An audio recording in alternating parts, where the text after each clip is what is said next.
हूं, ना तो खाना खाना, ना पानी पीना, और जिस स्थान से तू जाना वहां से वापस ना आना।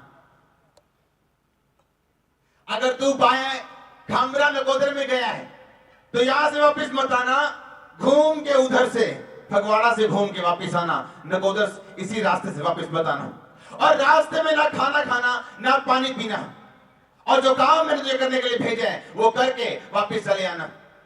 और बाइबल में लिखा परमेश्वर उस प्रोफेट के साथ था।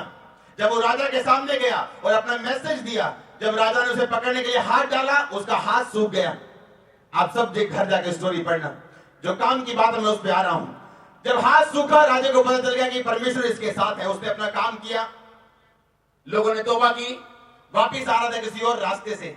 एक बूढ़े भविष्यद्वक्ता को पता चल गया कि एक जन यहूदा से आया था परमेश्वर का, और वो यहां से गया है। लिखा वो जल्दी से अपनी सवारी पे बैठा और उसके पास पहुंच के बोलता है, तू ही है जो वहां से आया?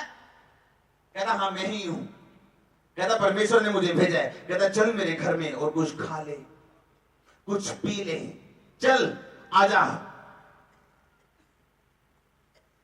और लिखा वो कहता नहीं, परमेश्वर ने मुझसे कहा है पानी नहीं पीना है, खाना नहीं खाना है, जिस रास्ते से जाएगा उस रास्ते से वापस नहीं आना है। कहता नहीं नहीं, परमेश्वर ने मुझसे कहा, बूढ़ा नबी बोलता है, बूढ़ा भविष्य बोलता है, बड़ा वाला बोलता है। कहता परमेश्वर ने मुझसे ये कहा है कि अब जाओ और मेरे उस प्रोफेट को बोल कि आ जा और खा ले और खा पी। वो छोटा नबी, यंग प्रोफेट उस बूढ़े प्रोफेट के साथ चल पड़ते हैं। और जब जाता उसके घर में जाता है, अभी खाना खा रहा होता है और परमेश्वर का वचन पहुंचता है कि क्यों तूने मेरी आज्ञा नहीं मानी, क्यों तूने खाना खाया और क्यों तूने पानी पिया। अब जब वो वापिस जा रहा था, लिखा एक शेर ने उसे पकड़ा, उसे मार दिया। उसे मारने के बाद उस प्रोफेट को, उस यंग प्रोफेट को मारने के बाद, शेर यहां खड़े, प्रोफेट यहां मरा हुआ है और उसका गधा, उसकी सवारी यहां खड़ी। और बूढ़े नबी को पता चलता है कि वो प्रोफेट मारा गया। क्या उस प्रोफेट की प्रोफेसी उसे बचा सकी? क्या सामर्थ बचा सकी?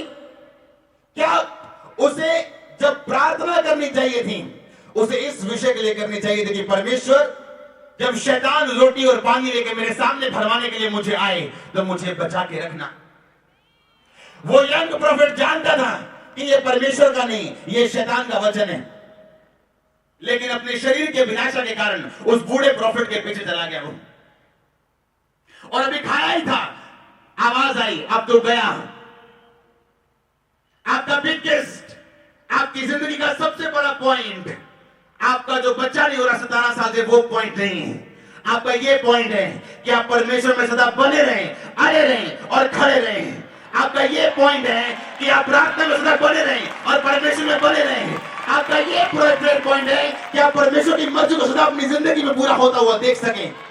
मैं आपको बता रहा हूं, बाकी चीजें आपके पीछे पड़ के आपको मिलेंगी। आप नहीं चाहेंगे तो भी मिलेगी, आप आशीष नहीं मांगेंगे तो भी मिलेगी, क्योंकि आपने अपनी जिंदगी का मकसद समझ लिया है।